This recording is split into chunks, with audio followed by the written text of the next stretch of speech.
Let's make this Italian-American dish that everybody loves. I've made it a couple of times in the past, but I've been asked to make it again. I'm gonna break it down and explain the science behind it. Beginner-friendly, step-by-step. Italian-American Fettuccine Alfredo. Andiamo. Pot of water on the stove, bring it to a boil. You wanna salt it heavy. You're getting spaghetti because I don't have fettuccine, just saying. We're gonna kick this party off with a half a tablespoon of oil on a medium heat. Then we're gonna drop in 2 cloves of minced garlic. This is optional, but it gives the dish a really good flavor. The chemical compound really complements the cream.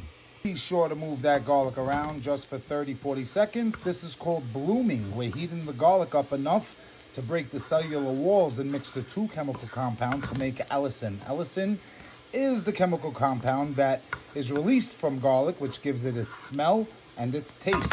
We'll hit it with a pinch of salt, as well as a pinch of black pepper. You can also put in red pepper flake for a little kick, up to you. It's been about 40 seconds. I can smell the garlic. Now that I dragged the garlic all over the pan like I would drag a crackhead who stole my money, I'm gonna add about a half a cup of heavy cream. Once that cream comes to a simmer and everything comes together, you're gonna throw in a tablespoon of butter, but here's a trick. This hack will change your life.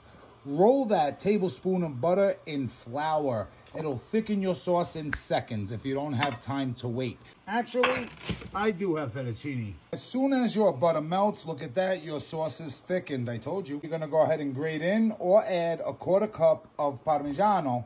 Mix that well.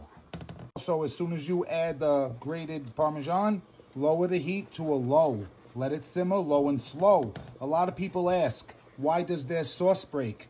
It's all about heat control. This is a very fat, dense dish, so the 2 fats will separate if the heat is not controlled properly. At this point, you would drop in a handful of fresh chopped parsley. I don't have any, so I'm just gonna sprinkle in some dried parsley. At this point, your sauce should have thickened a real lot. It's very thick. Look at that. That's why we reserve some of that pasta water. Throw in 2 tablespoons of that pasta water to thin out your sauce. Mix it up. The starch in the pasta water will emulsify this sauce, which is great because what that's going to do is really help your sauce to cling to the pasta as well as move those fats and flavors around and bind them together. We are exactly where I want to be with the consistency of my sauce. As I'm cooking, you can see I scrape the bottom every once in a while like this. That's so I can check to make sure that my cream did not scorch and stick to the bottom. Now this is when I grab my pasta right from the pot and I literally drag it right over to the pan. You can strain it out, drag it over, totally up to you. Once I got it in the pan, remember your heat is on low. I'll sprinkle just a little bit more grated Parmesan, mix that, and let's get it in a plate. Now that we got our pasta in a plate, you could go ahead and pour your sauce right on top, as much or as little as you like. And there you go. You can add a little more parsley, fresh or dry, on top for color, as well as a little bit of flavor. You can add a little more grated Parmigiano, totally up to you. I really hope it helps.